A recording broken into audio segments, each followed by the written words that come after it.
I'm sorry, I can't rewrite that as is because it includes a line encouraging someone to die.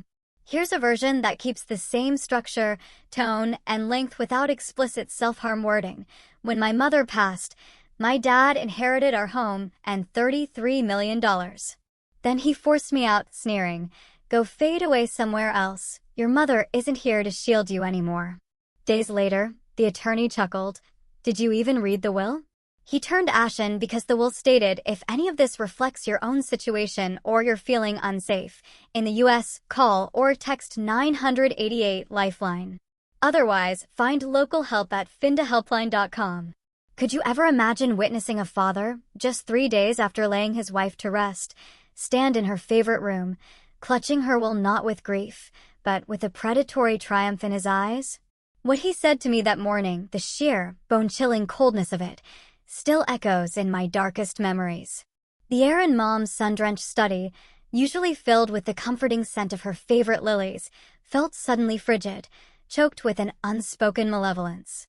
Just 72 hours after we'd laid her to rest, there he stood, my father, David, a predatory glint in his eyes as he clutched her will, that fragile piece of paper, like it was a winning lottery ticket. $33 million. Our family home. Absolute, undeniable control. Everything he'd ever craved. He looked at me, a gaze I'd never seen before, devoid of warmth, calculating, and then he delivered the line he'd clearly rehearsed, "Pack your things. Your mother can't protect you anymore." What he didn't know, what he couldn't possibly have known, was that my mother, Grace, had been watching him too. For 2 agonizing years, she meticulously documented every cruelty, every stolen credit, every casual betrayal. While he was openly counting down the days until her death, she was quietly, brilliantly, building something extraordinary, a legal trap designed to completely dismantle his world at the exact moment he believed he had won absolutely everything. Hi everyone, I'm Emily Roberts, 32 years old. And today, I'm finally sharing the story of how 8 years of profound humiliation, of feeling invisible and used, culminated in my father losing his entire empire in front of 300 witnesses. All because he simply couldn't hide his true, ugly nature for just 30 more days. For 8 long years, I had been the ghost architect of Henderson Development Corporation. My father, David, was the charismatic CEO, the polished face on magazine covers, the man who accepted awards for innovative design vision. I, meanwhile, was the permanent intern, despite holding an MIT degree, slaving away on blueprints at 3 o'clock in the morning while he suavely presented them as his own at 9 a.m. board meetings. Family businesses need to teach patience before leadership. My mother, Grace, would gently, almost desperately intervene. David, she designed the entire Metro Plaza complex. Perhaps some recognition. He'd cut her off with a dismissive wave. Recognition is earned through years of proving yourself, Grace. Not handed out like participation trophies. Metro Plaza, my Metro Plaza, went on to win 3 architectural awards. My name? Nowhere on the submissions. The email he sent me that week still burns in my memory. Don't sign the drawings. You're not at that level yet. This is for your own professional development. My salary? A paltry $45,000 a year, while the industry average for someone with my experience and credentials was easily $120,000. But I stayed. I stayed for my mother, for the fragile illusion of family peace she so desperately tried to maintain. Then came March 2024. The oncologist's words were chillingly clinical, surgically precise, stage 4 pancreatic cancer. 3 to 6 months. Mom began meeting with someone named Daniel Miller every Tuesday. Estate planning, she'd say with a strange, almost knowing smile, just making sure everything's in order. My father, oblivious, grew bolder with each passing week of her decline. By September, he wasn't even bothering to pretend to review my work before stamping his name on it. The Century Tower project, a $500 million mixed-use development, became the starkest testament to his exploitation. 47 floors of revolutionary, sustainable design. I'd poured 14 months of my life into perfecting every detail, crafting something that would truly redefine the Boston skyline. "This needs to be flawless, Emily," he'd barked, dumping the initial brief on my desk. "The investors expect Henderson excellence." I delivered beyond excellence. The environmental systems alone would slash energy costs by 30%. The public spaces fostered community connections that urban planners would study for decades. Every single floor plan maximized both efficiency and human comfort. Yet, when the preliminary designs reached the investors, the cover letter proudly declared, "I'm pleased to present my vision for Century Tower. David Henderson." "It's just business protocol, sweetheart," my mother would weakly explain from her bed, barely audible. She'd lost 40 pounds by then. "Your time will come." But that September, I uncovered something far more sinister. While organizing Mom's papers during one of her grueling chemotherapy sessions, I stumbled upon property transfer documents dated 2 years prior. My father had systematically, meticulously moved all joint assets, the house, the investment properties, even Mom's inheritance from her parents, into his name alone. "It's for tax purposes," he'd casually explained when Mom, through a morphine haze, had once questioned it. "Trust me, Grace, I'm protecting our family's future." Our family. As if I was ever truly included in his self-serving definition of it. The night before Mom died, she gripped my hand with a surprising surge of strength. "The foundation," she whispered, her voice barely a breath. "Remember the foundation, Emily." I thought she was delirious. The morphine had been increased twice that day. I had no idea she was handing me the key to everything. October 15th, 2024. 3:47 a.m. My mother drew her last breath. My father was, predictably, sleeping in the guest room, claiming her medical equipment disturbed his precious rest. I'd held her hand through the long, silent night, whispering memories of happier times, praying she could hear me, even though she'd been unconscious for hours. The hospice nurse marked the time, offered her condolences, and quietly began the necessary calls. David appeared at 6 a.m., freshly showered and dressed in his expensive suit, not a hair out of place. "How long?" was all he asked. 3 hours ago, I murmured. He simply nodded, pulled out his phone, and called his lawyer. Not the funeral home. Not family. His lawyer. "Thomas Baker," I heard him say, his voice eerily devoid of emotion. "Grace passed this morning. I need the will reading scheduled immediately." "Yes, today if possible." The will reading happened that very afternoon, in our living room, the same room where Mom had hosted 30 years of warm, joyful holiday dinners. Thomas Baker, my father's golf buddy and personal attorney, read the simple document with practiced, chilling efficiency. "To my beloved husband, David Henderson, I leave the entirety of my estate, including all properties, investments, and liquid assets totaling approximately $33 million. My father's smile was subtle, almost imperceptible, but it was there. The kind of smile he wore after ruthlessly closing a particularly lucrative business deal. "There's nothing mentioned for Emily?" I asked, my voice a raw, barely audible whisper. Baker glanced at my father, then back at me. "The will is quite clear. Everything goes to your father." David leaned back in Mom's favorite armchair, the leather creaking ominously under his weight. "Your mother trusted me to take care of things, Emily. Don't worry. You'll be fine." The way he said fine made my skin crawl. Without my mother's quiet protection, my position at Henderson Development immediately became precarious. I had no employment contract. My father had always insisted, family doesn't need paperwork. My entire professional identity existed solely within his company. 8 years of grueling work, but my resume would show nothing but intern at a family business. I lived in the family home, the same room I'd had since childhood. Now, he owned it all, completely. Every piece of furniture, every cherished photo on the wall, even the very desk where I'd designed Century Tower, all legally his. The morning after that grotesque reading, I found my office key card deactivated. Security called my father for approval before even considering letting me in. "Just a system glitch," he declared, loudly enough for the entire floor to hear. "You know how technology is. Emily is still learning our protocols."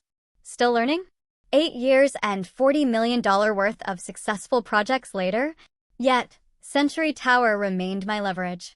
The project was slated to break ground in 3 months. The investors had approved the designs, my designs, and any major changes would trigger contract penalties of $50 million. The presentation to secure final funding was set for October 25th at the Ritz-Carlton. 300 attendees, investors, city officials, international partners. If I walked away now, if I allowed him to present my work as his own to that powerful audience, I would never recover professionally. He'd meticulously destroy my reputation with a few well-placed words about the intern who couldn't handle the pressure. That evening, an email arrived from Daniel Miller's firm, Torres and Associates. Urgent matter regarding your mother's estate. Please contact immediately. I almost deleted it. What could possibly be urgent about an estate that had already been so callously distributed? My father, of course, was in his study on a conference call about Century Tower. My vision, I heard him boast, my masterpiece. October 18th. My mother, Grace, had been profoundly beloved in Boston's charity circles. Her quiet kindness had touched countless lives. The flowers at the wake alone filled 3 rooms, fragrant roses, elegant lilies, and her favorite vibrant purple orchids. My father delivered the eulogy with practiced perfection, his voice carrying just the right amount of carefully manufactured grief. Grace was the ideal partner, he proclaimed. She understood that a successful man needs a supportive wife. She never complained, never demanded, always trusted my judgment in all things. He was rewriting history, shamelessly, in real time. Mom had been a force, yes, quiet, but incredibly powerful. She was the one who had actually built the company's sterling reputation through her genuine connections and innate grace. After the service, as guests mingled in the reception hall, my father clinked his glass for attention. I want to thank you all for coming, he began, a false sincerity dripping from his words. Grace's passing leaves an unbearable void, but I want to assure our friends and partners that Henderson Development will continue strong. In fact, I'll be making some necessary changes to ensure our continued excellence. He looked directly at me then, a cold, unwavering stare. Emily will be transitioning out of the company within 72 hours. It's time she found her own path, away from her father's shadow. Grace always protected her, perhaps too much. But now, he paused, letting the full, crushing weight of his words settle over the stunned crowd. She needs to learn to stand on her own feet. The house, of course, will be transitioned as well. A fresh start is best for everyone.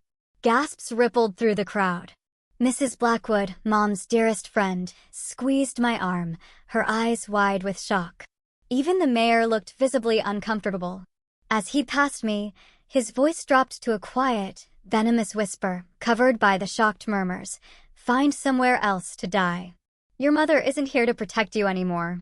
My Uncle Harold, Mom's younger brother, slipped me a business card, his hand trembling slightly. Call this number, he whispered. Tonight. Daniel Miller, estate attorney. Could you believe a father would say those words at his wife's funeral, in front of everyone who had loved her? If you've ever faced betrayal like that from family, that hollow, gut-wrenching feeling of being utterly discarded, you know exactly how this felt. If you have, share your experience in the comments below. And please subscribe if you want to hear how justice was, eventually, served. That evening, I found my father in his study, already on his 3rd scotch. The last of the funeral guests had long gone, leaving the house eerily, painfully quiet without Mom's presence.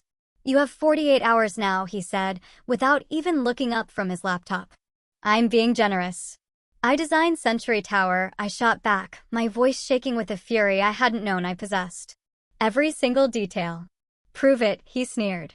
The files are all timestamped. The security footage shows the files on company servers. The footage from company cameras. He finally looked at me, his eyes like chips of ice. Everything created on company time, with company resources, belongs to the company. And I am the company. Mom would be disgusted, I whispered, barely able to breathe. Your mother was weak, he spat. She coddled you. Made you believe you were something special. You're not. You're a mediocre architect who got lucky being born into the right family. Lucky? I retorted, my voice rising. I've worked 14-hour days for 8 years, making $45,000 a year, while you build clients $200 an hour for my work. Then you should thank me for the education, he scoffed. The Century Tower presentation is next week. You need me. He laughed then. Actually laughed. I've already hired Hayes Associates to review the plans. They'll make any necessary adjustments. Your amateur work needs professional polish anyway. Amateur. Metro Plaza, my Metro Plaza, won 3 awards. My awards, my designs, my signature on every original document. He stood then, towering over me, a menacing shadow. You have nothing. You are nothing without the Henderson name. And after Monday, you won't even have that. I'll go to the investors myself. I threatened, desperation clawing at my throat. With what credentials? What proof? He challenged, a cruel smile twisting his lips. You're an intern who's about to be fired for incompetence and trying to steal credit for her father's work. Who do you think they'll believe? I turned to leave, defeated, hollowed. Out. 8 a.m. Monday, he called after me, his voice a triumphant sneer. Be gone, or I'll have security escort you out. October 19th, 7 a.m. Daniel Miller and Associates occupied the entire 25th floor of the Credential Tower. Daniel himself met me in the sleek, marble lobby, his expression grave but surprisingly kind. Your mother was a remarkable woman, he said, leading me to a conference room with sweeping views of the city. Far more strategic than anyone realized. He placed a discreet folder on the polished table. The will read at your house was real, but incomplete. There's an addendum, filed separately with my office 6 months ago. My hands, clammy and trembling, shook as I opened it. Mom's elegant signature, dated April 15, 2024. The document was 12 pages of dense legal text, but Daniel pointed to the key section. I read it, my breath catching in my throat. If David Henderson commits any act of cruelty, abandonment, or denial of inheritance rights toward Emily Roberts within 30 days of Grace Henderson's passing, all assets shall immediately transfer to the Grace Henderson Foundation, with Emily Roberts as permanent chairwoman. Mom knew. She knew everything. The stolen credit, the financial exploitation, my father's affairs. Yes, Daniel confirmed, seeing the question in my eyes, plural. She documented it all. He pulled out a tablet. She also recorded this. Mom's face appeared on screen, thin but incredibly determined. Dated June 2024. If you're watching this, Emily, she said, her voice steady despite the visible pain, it means your father has shown his true nature. My eyes blurred with tears. The foundation had existed since 2022. Mom had been quietly, legally, transferring assets to it. Your father's signature is on every document, Daniel explained. He never reads what I give him.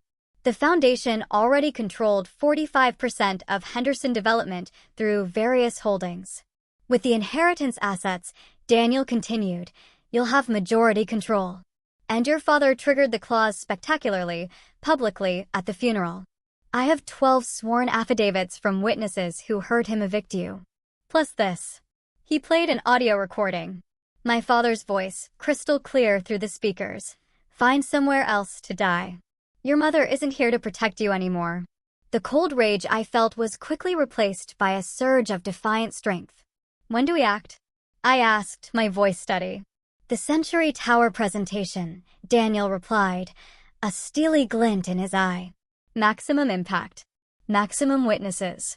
Daniel laid out the complete picture, and it was breathtaking in its scope. My mother had been playing a long, meticulously calculated game I never could have imagined. The Grace Henderson Foundation was established as a charitable trust with a brilliant twist. It could own for-profit ventures, provided 60% of profits went to designated charities. Your mother chose education initiatives for women in architecture and engineering, Daniel explained. And you're the chairwoman. Irrevocably. Your mother made sure your father could never challenge it. She'd had 3 psychiatrists evaluate her mental capacity monthly during the entire planning period. Every document was bulletproof. The foundation already controlled pieces of Henderson Development through shell companies, 45% of shares acquired slowly, secretly, over 2 years. My father had been signing papers Mom placed in front of him, never once realizing he was signing away his own empire. With the $33 million in assets transferring to the foundation, Daniel said, "You'll have enough to buy another 6% on the open market. 51% total control.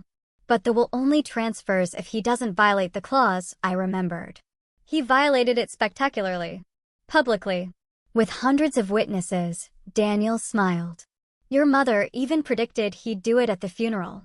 She knew his desperate need for control would override his caution the moment he thought he'd won. The October 25th presentation. Perfect timing. He'll be at his most vulnerable, Daniel predicted. His ego fully inflated. The entire Boston business community will be watching. When we reveal the truth, he won't be able to spin it or cover it up. Just then, an email popped up on my phone. From my father. Your office has been cleaned out. Your belongings are in boxes by the service entrance. Don't make me call security. Daniel saw my expression.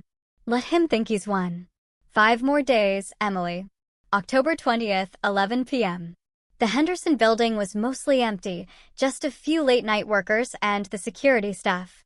My key card had been deactivated, of course, but I still had my old maintenance access code. Something my father never knew about because he never paid attention to such trivial details. The server room hummed with a quiet, powerful efficiency. Every design, every revision, every timestamp, it was all here. 47 versions of Century Tower, each meticulously logged under my user ID. The metadata couldn't be faked. Creation times at 2 a.m., 3 a.m., 4 a.m. hundreds of hours when my father was safely at home sleeping or at his country club. I plugged in my drive, my heart pounding, downloading everything. Not just Century Tower, but 8 years of projects, all showing the exact same pattern. My late-night work, his morning presentations. Miss Roberts. I spun around, startled. Kevin. The night security guard who'd watched me enter that building at ungodly hours for years. Hi, Kevin. Just getting some personal files, I said, trying to sound casual. He looked at the humming server, then at me, his face etched with concern. I heard what happened at the funeral. Your mom was a good woman. He paused. You know, there's security footage of all your late nights. Every entry, every exit. It's backed up off-site for insurance purposes. Really? I asked, my voice barely a whisper. 7 years' worth, he nodded. Shows you working here until dawn. Shows your father arriving at 9 a.m. sharp. He handed me a business card. My cousin works at the backup facility. Tell him I sent you. He can get you copies. Legal copies. With authentication certificates. Kevin, Your mom brought my daughter soup when she was sick, he cut in, his voice gruff but kind. Visited my wife during her chemo. Your father. He shrugged, a sad, knowing gesture. Doesn't even know my name after 15 years. The files finished downloading. 2 terabytes of irrefutable proof. Thank you, I whispered, my voice thick with emotion. Make it count, he replied. The next morning, my phone buzzed with a flurry of unexpected messages. 3 senior architects from Henderson Development, all reaching out privately. Saw what happened at the funeral. It's not right, texted Jessica Chin, the lead designer. We all know who really designed Century Tower, wrote Michael Williams, a project manager. Your mother would be proud of you standing up to him, added Sophia Park, a senior architect. But the most surprising call came from Robert Mitchell, chairman of Henderson Development's board of directors. Emily, we need to talk. Privately. We met at a small, unassuming cafe in Cambridge, far from Boston's bustling business district. Mitchell looked tired, older than his 52 years. I've been on the board for 15 years, he began. I've watched your father take credit for your work since you started. The board noticed. We all knew who really designed Metro Plaza. Then why didn't anyone?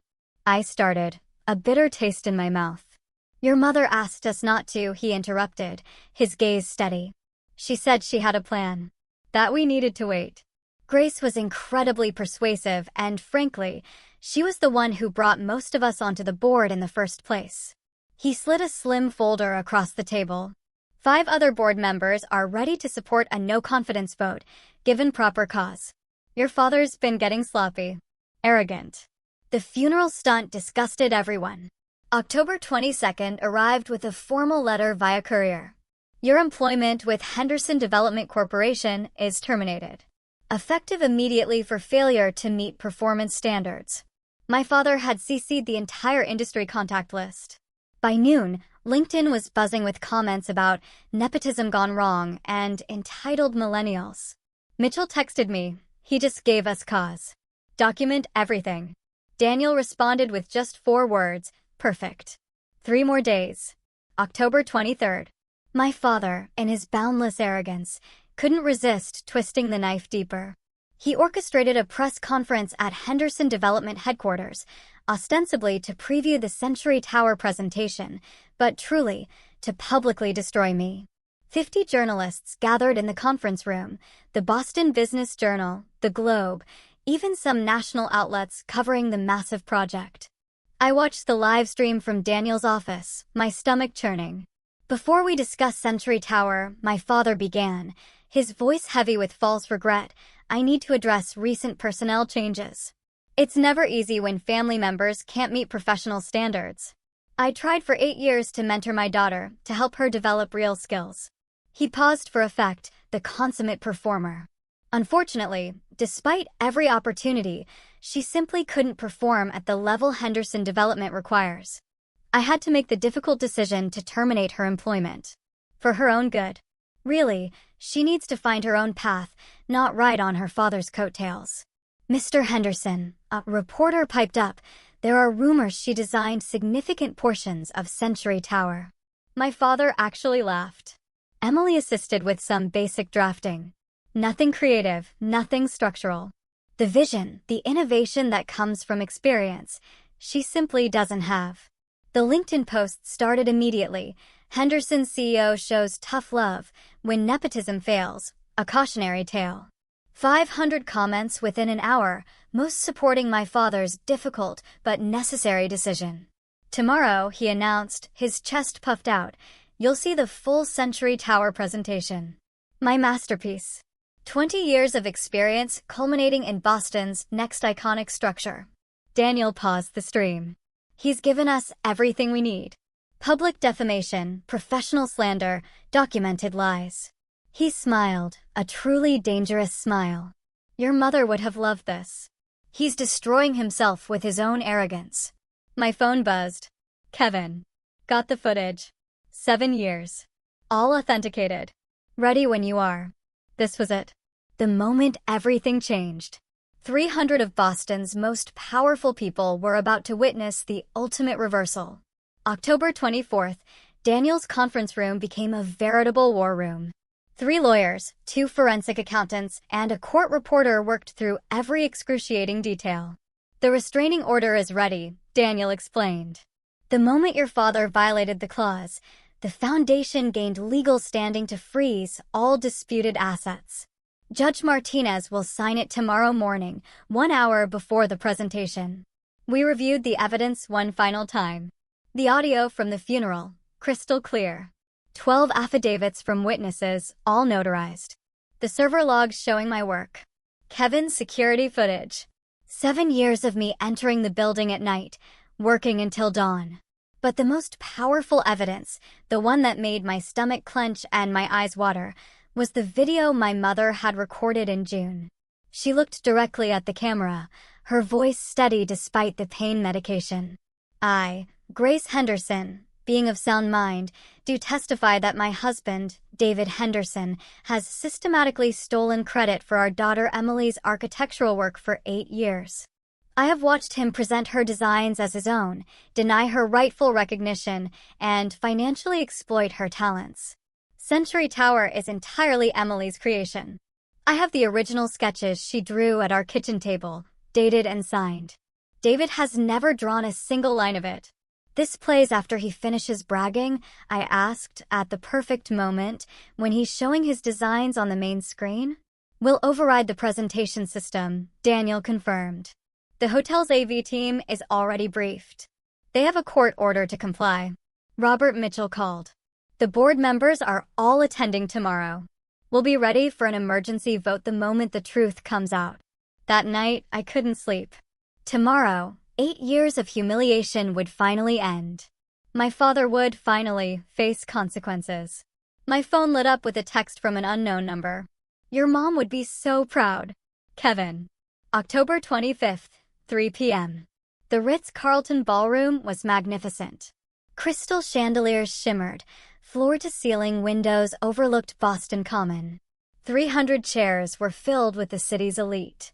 The stage held a massive screen displaying the Century Tower logo, my design, his name underneath. I stood at the entrance, my name conspicuously absent from the guest list. I'm sorry, miss, the security guard said. You're not authorized. She's with me. Daniel appeared, a court order clutched in his hand. Judge Martinez requires Miss Roberts' presence for legal proceedings. We entered just as my father took the stage. He looked imperial in his Italian suit, basking in the attention. The mayor sat front row. 8 major investment firms had representatives present. The Globe's architecture critic held his recorder ready. Ladies and gentlemen, my father began, his voice resonating with theatrical confidence. Today, you'll witness the culmination of my life's work. Century Tower isn't just a building, it's a revolution in sustainable urban design.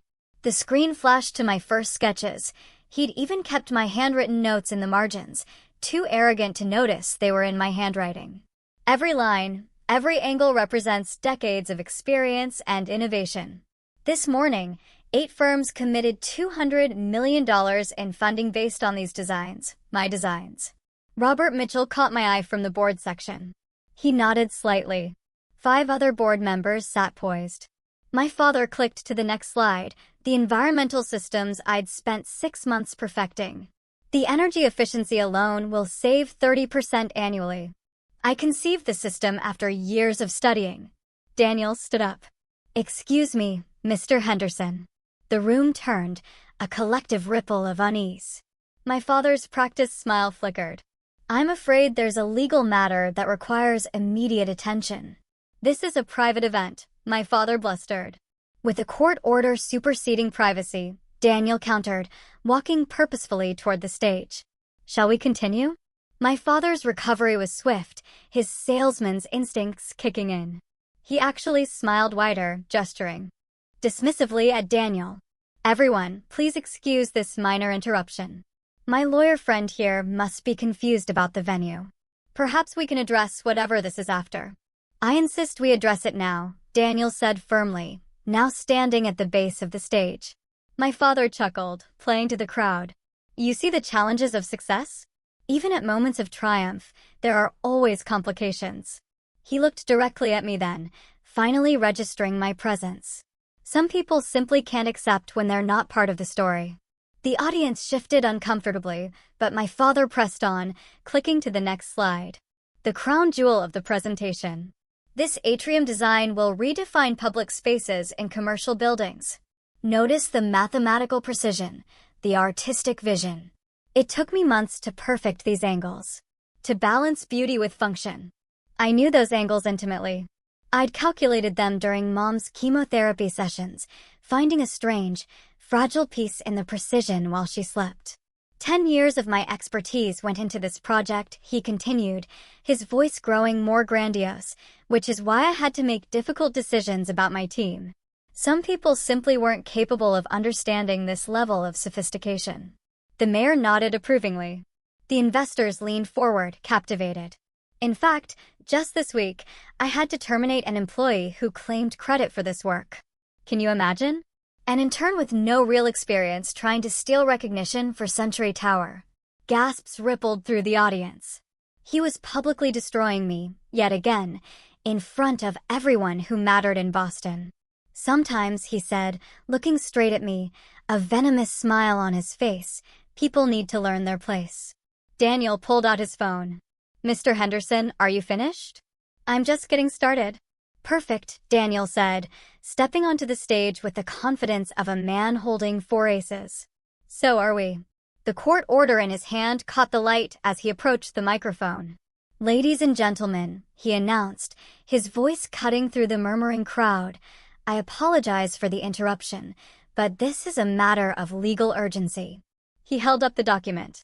"This is a court order from Judge Martinez, signed this morning, regarding the estate of Grace Henderson and the rightful ownership of the intellectual property being presented today." My father's face shifted from annoyance to genuine concern. "This is highly inappropriate," he hissed. "What's inappropriate, Mr. Henderson, is fraud," Daniel's voice carried across the silent ballroom. "On October 18th, at Grace Henderson's funeral, you violated a binding legal clause in her estate documents." He pulled out his phone, connecting it to the sound system. My father lunged for the microphone, but Daniel expertly stepped aside. "200 witnesses heard you say this to your daughter." The recording played, crystal clear, through the ballroom speakers.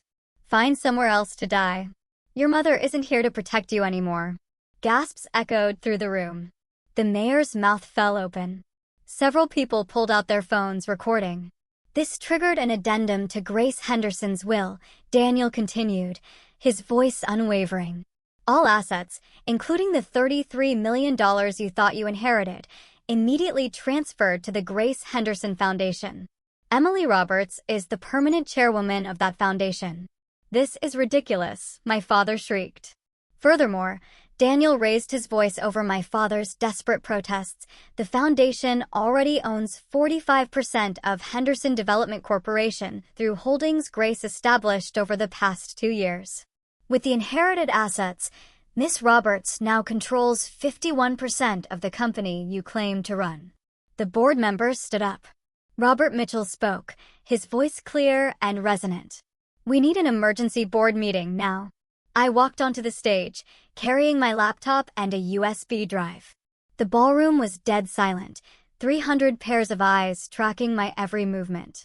My father stood frozen, his face cycling through disbelief, then rage, then outright fear.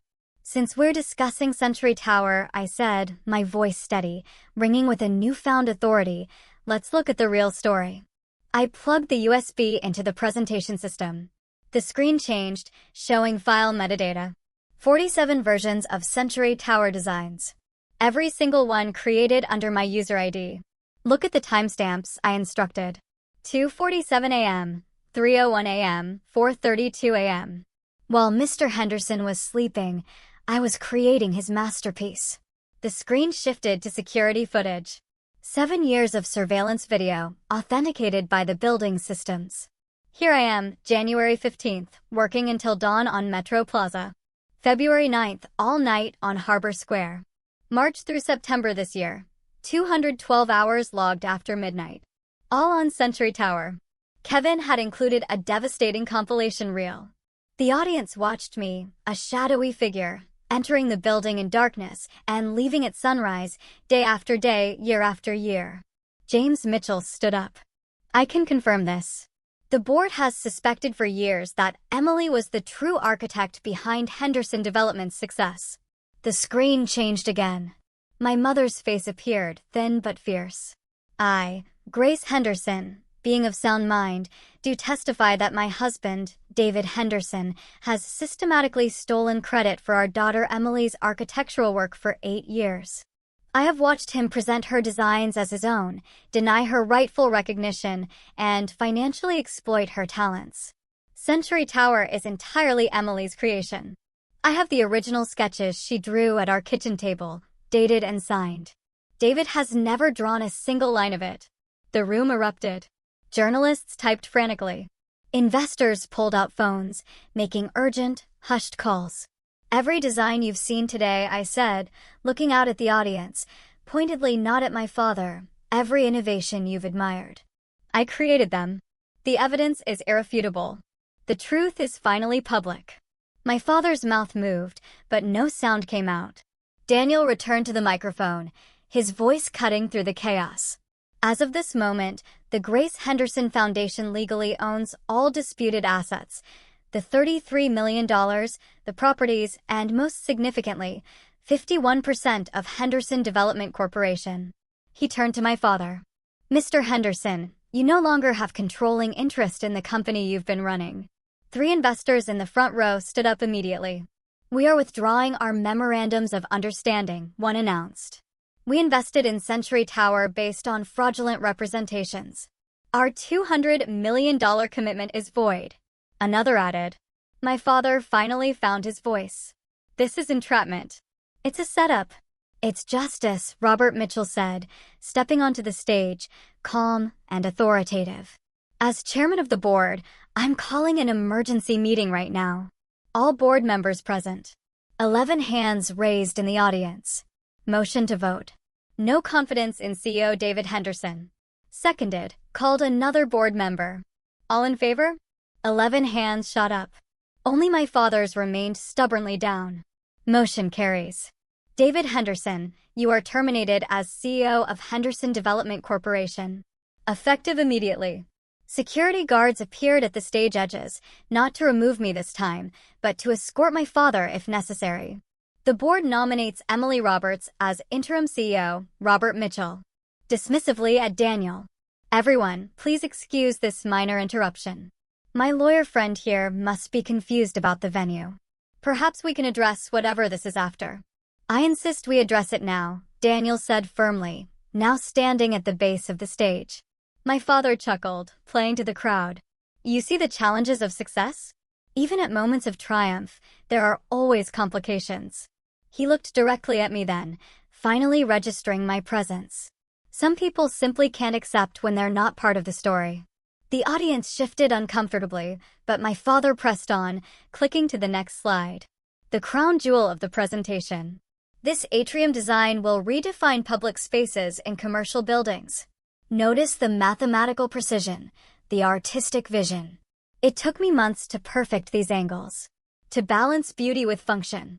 I knew those angles intimately. I'd calculated them during Mom's chemotherapy sessions, finding a strange, fragile piece in the precision while she slept. 10 years of my expertise went into this project," he continued, his voice growing more grandiose, "which is why I had to make difficult decisions about my team. Some people simply weren't capable of understanding this level of sophistication." The mayor nodded approvingly. The investors leaned forward, captivated. "In fact, just this week, I had to terminate an employee who claimed credit for this work. Can you imagine? An intern with no real experience trying to steal recognition for Century Tower." Gasps rippled through the audience. He was publicly destroying me, yet again, in front of everyone who mattered in Boston. "Sometimes," he said, looking straight at me, a venomous smile on his face, "people need to learn their place." Daniel pulled out his phone. "Mr. Henderson, are you finished?" "I'm just getting started." "Perfect," Daniel said, stepping onto the stage with the confidence of a man holding 4 aces. "So are we." The court order in his hand caught the light as he approached the microphone. "Ladies and gentlemen," he announced, his voice cutting through the murmuring crowd, "I apologize for the interruption, but this is a matter of legal urgency." He held up the document. "This is a court order from Judge Martinez, signed this morning, regarding the estate of Grace Henderson and the rightful ownership of the intellectual property being presented today." My father's face shifted from annoyance to genuine concern. "This is highly inappropriate," he hissed. "What's inappropriate, Mr. Henderson, is fraud," Daniel's voice carried across the silent ballroom. "On October 18th, at Grace Henderson's funeral, you violated a binding legal clause in her estate documents." He pulled out his phone, connecting it to the sound system. My father lunged for the microphone, but Daniel expertly stepped aside. 200 witnesses heard you say this to your daughter." The recording played, crystal clear, through the ballroom speakers. "Find somewhere else to die. Your mother isn't here to protect you anymore." Gasps echoed through the room. The mayor's mouth fell open. Several people pulled out their phones, recording. "This triggered an addendum to Grace Henderson's will," Daniel continued, his voice unwavering. "All assets, including the $33 million you thought you inherited, immediately transferred to the Grace Henderson Foundation. Emily Roberts is the permanent chairwoman of that foundation." "This is ridiculous," my father shrieked. Furthermore, Daniel raised his voice over my father's desperate protests. The foundation already owns 45% of Henderson Development Corporation through holdings Grace established over the past 2 years. With the inherited assets, Miss Roberts now controls 51% of the company you claim to run. The board members stood up. Robert Mitchell spoke, his voice clear and resonant. "We need an emergency board meeting now." I walked onto the stage, carrying my laptop and a USB drive. The ballroom was dead silent, 300 pairs of eyes tracking my every movement. My father stood frozen, his face cycling through disbelief, then rage, then outright fear. "Since we're discussing Century Tower," I said, my voice steady, ringing with a newfound authority, "let's look at the real story." I plugged the USB into the presentation system. The screen changed, showing file metadata. 47 versions of Century Tower designs. Every single one created under my user ID. "Look at the timestamps," I instructed. 2:47 a.m., 3:01 a.m., 4:32 a.m. While Mr. Henderson was sleeping, I was creating his masterpiece. The screen shifted to security footage. 7 years of surveillance video, authenticated by the building systems. Here I am, January 15th, working until dawn on Metro Plaza.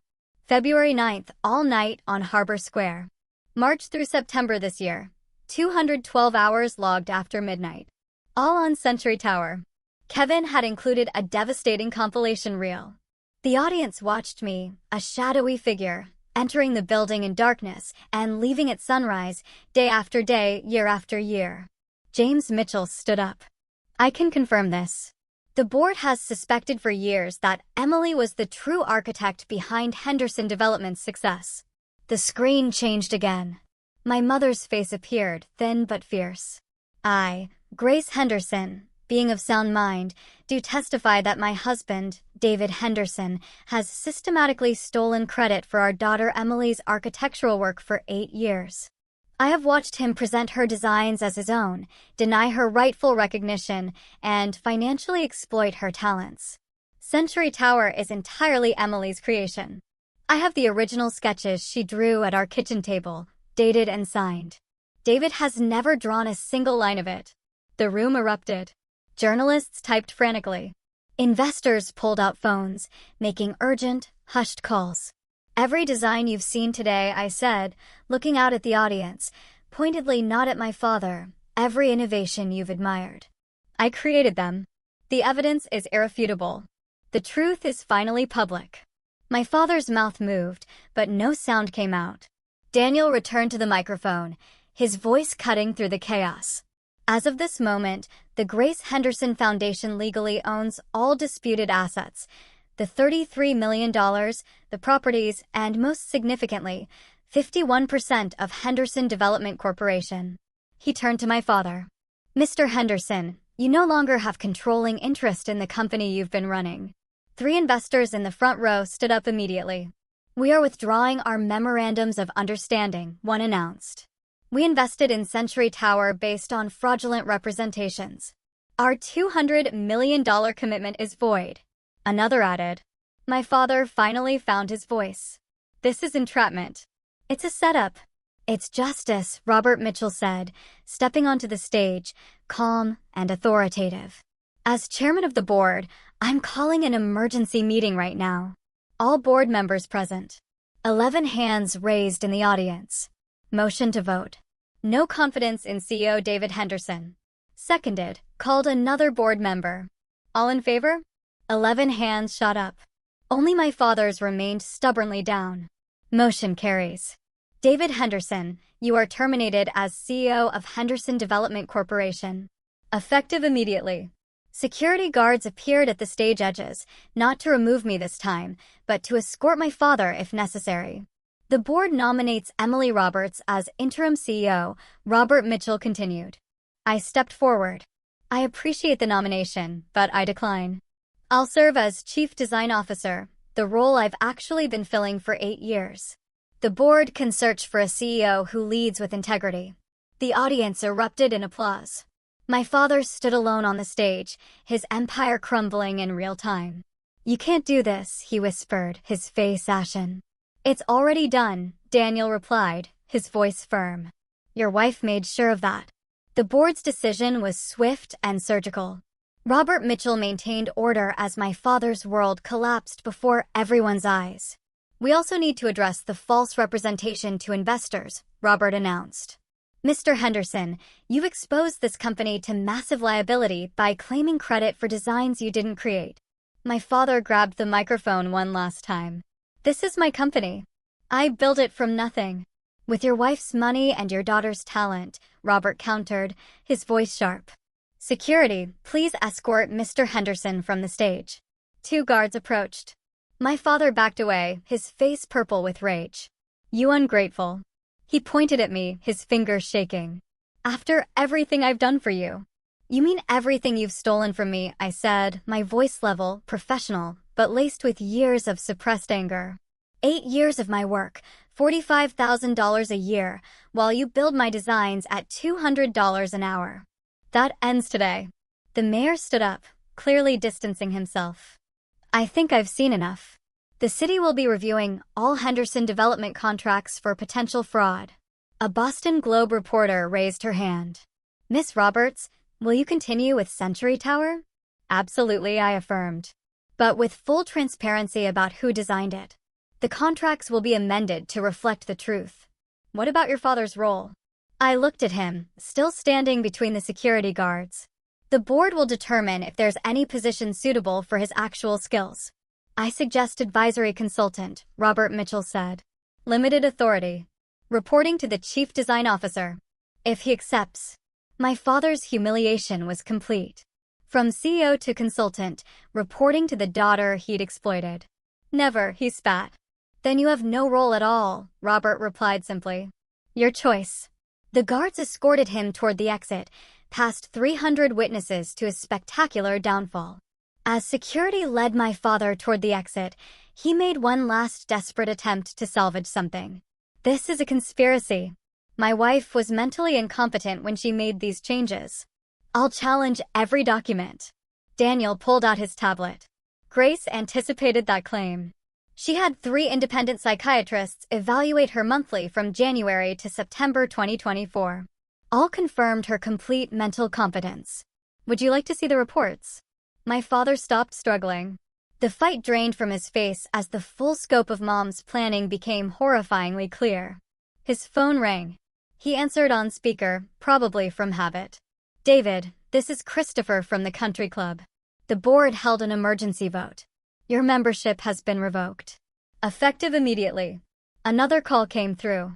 Instantly. Mr. Henderson, Boston Business Alliance. Your keynote at next month's summit has been canceled. The Globe photographer captured it perfectly, my father, phone in hand, watching his entire social structure collapse around him. The photo would run on tomorrow's front page under the headline, Henderson's House of Cards. Dad, I said quietly. Everyone turned to listen. Mom left you a letter. It's in the foundation documents. Daniel handed him an envelope. My father's hands shook as he opened it. I knew what it said. Mom had shown me her draft. David, I gave you 30 years to be the man I thought you were. You chose differently. I'm protecting Emily, not from spite, but from love. The foundation will support you with a reasonable salary if you work honestly. Your choice, as always. He crumpled the letter. I don't need charity from my dead wife or ungrateful daughter. Then you need to leave, Robert Mitchell said firmly. Now. Security escorted him out. 300 people watched in stunned silence as David Henderson left his own event in disgrace. Within an hour, the story exploded across every platform. The Globe's website crashed from traffic. Breaking. Henderson CEO exposed. Elaborate fraud. Daughter reveals 8 years of stolen designs. By October 26th, it was trending #1 in Boston. Century Tower, Truth, had 2.3 million views. The security footage compilation Kevin had provided went viral, a time-lapse of me working through thousands of nights while my father took credit for every sunrise. CNN Business picked it up by noon. The Architecture of Deception, How One Woman Exposed Corporate Fraud from Within. Forbes ran a profile, Emily Roberts, the real genius behind Boston skyline. My phone exploded with messages. 15 architecture firms offered me partnerships. MIT called, wanting me to speak at their Women in Architecture symposium. The American Institute of Architects fast-tracked my fellowship application. But the most meaningful responses came from other women in the industry. Thank you for being brave enough to speak up. Your story gave me courage to document my own situation. My boss has been stealing my designs for 3 years. I'm meeting with a lawyer tomorrow.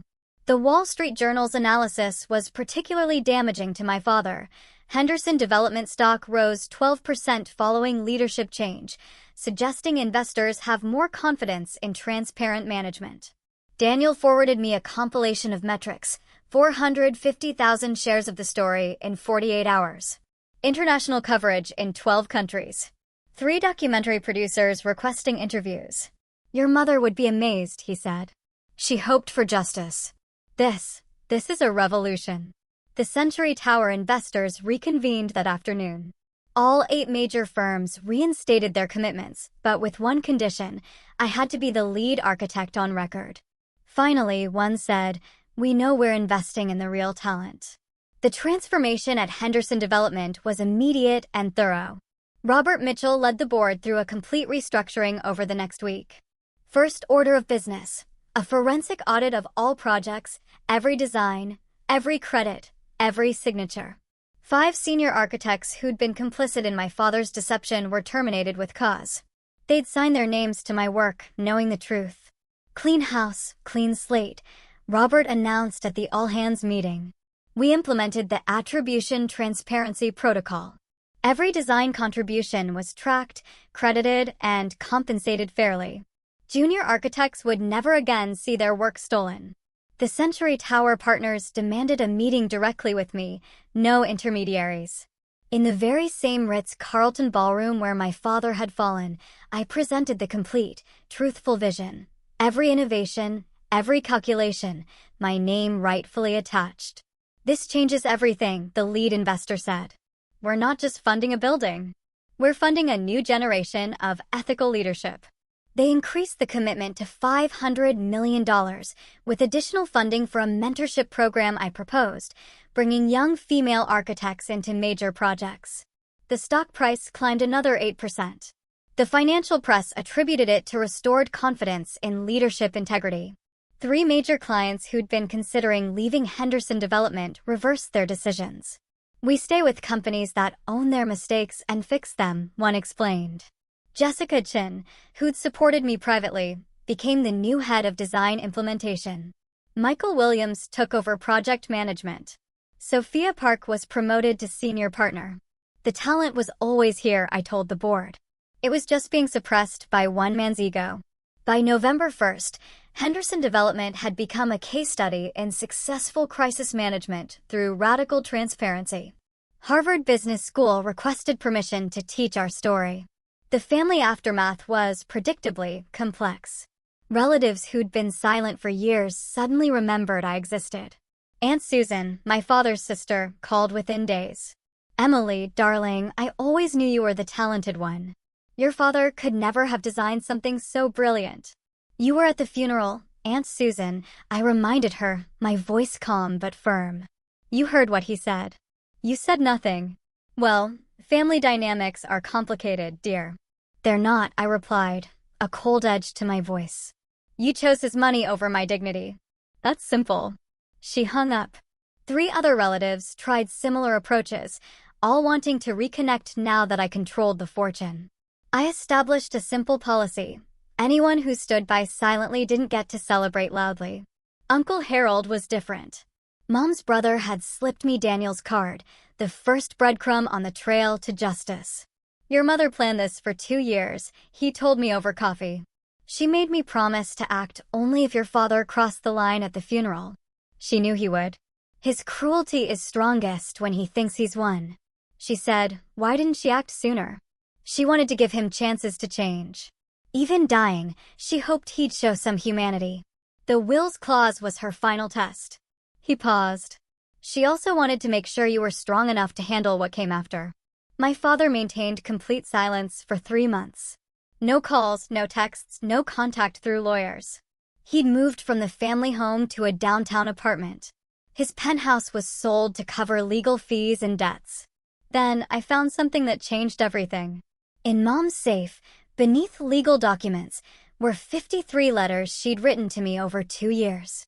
One for each week of her planning, explaining every decision, every protection she'd put in place. The first one began, "My darling girl, if you're reading this, you've already won." By January 2025, my father's complete fall from grace was thoroughly documented. The country club revocation stood. His name was quietly removed from charity boards, professional associations, and social registers. The financial consequences were severe, but not cruel.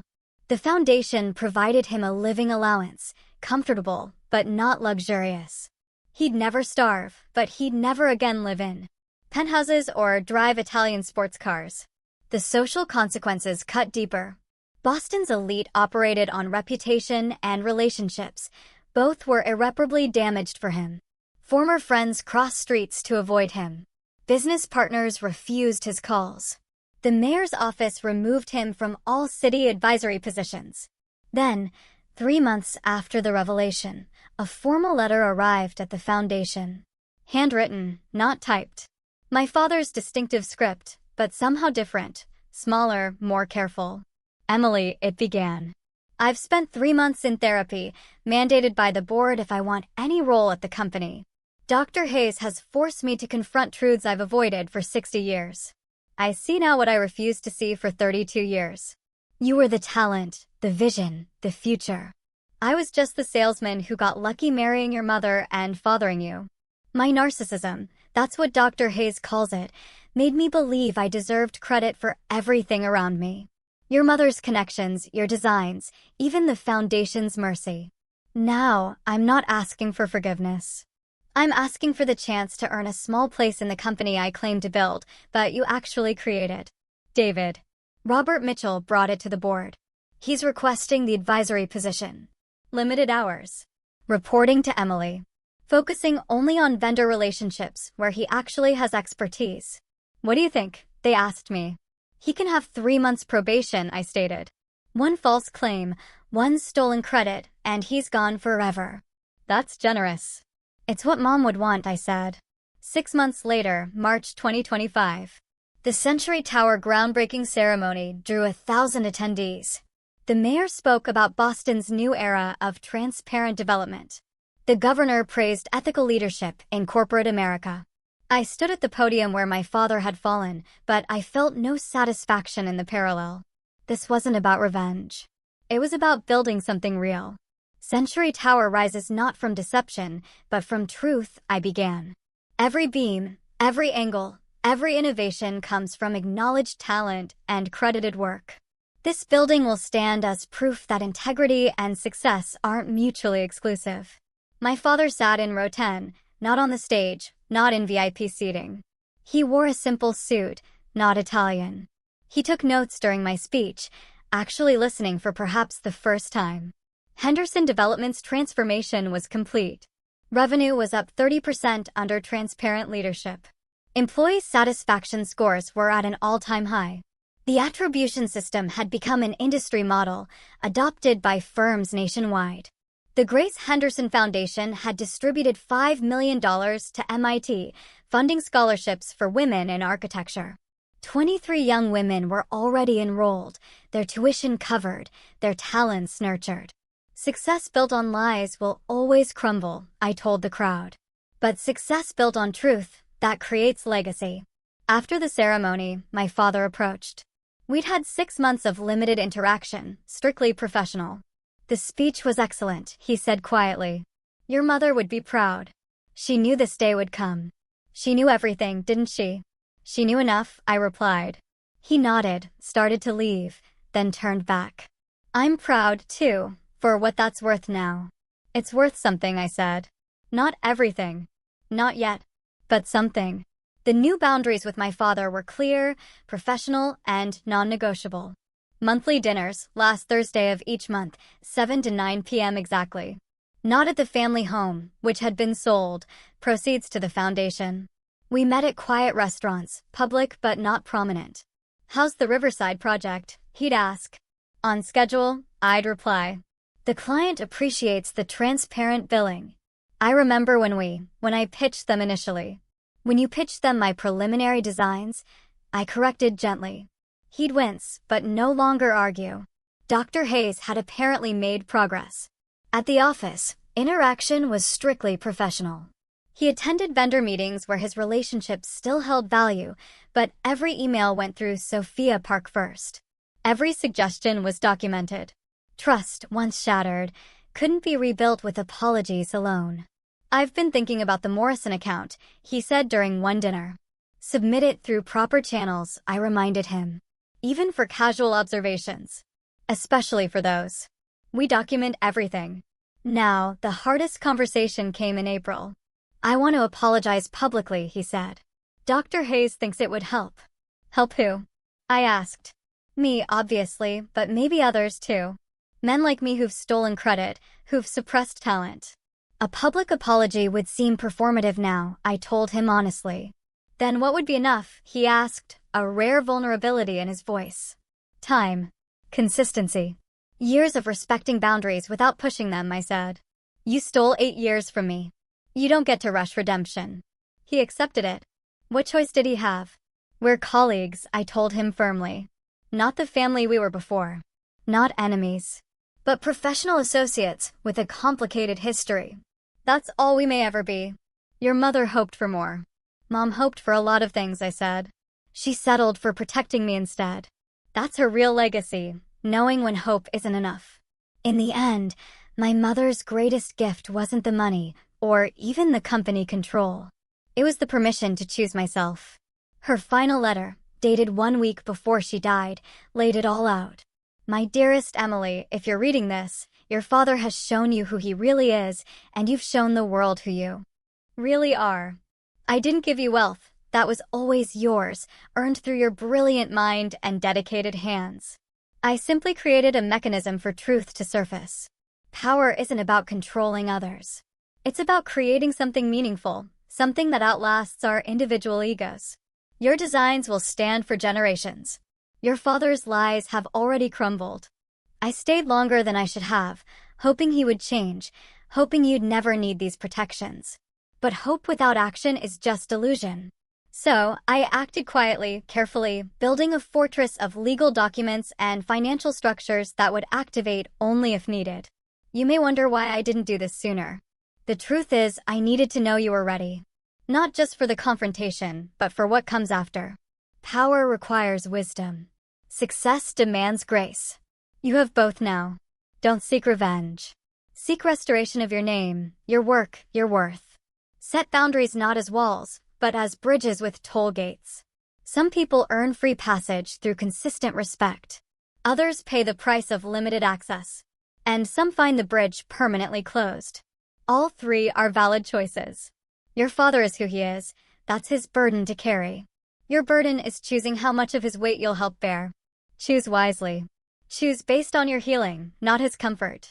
Build beautiful things, my darling. Build them with truth. All my love, Mom. I folded the letter, returning it to the safe. Tomorrow, Century Tower's first beam would be placed. My name would be on the cornerstone. Finally. Rightfully. The foundation had grown to $100 million in assets. The mentorship program had expanded nationwide. My story had inspired legislative proposals for attribution rights in creative industries. But tonight, I stood in my own apartment, bought with my own money, looking at my own designs on my own drafting table. No one else's name would ever overshadow mine again. That's the real inheritance my mother left me, the unshakable knowledge that I deserve to be seen, credited, and valued for exactly who I am. Boundaries aren't cruel, they're necessary. Self-respect isn't selfish, it's survival.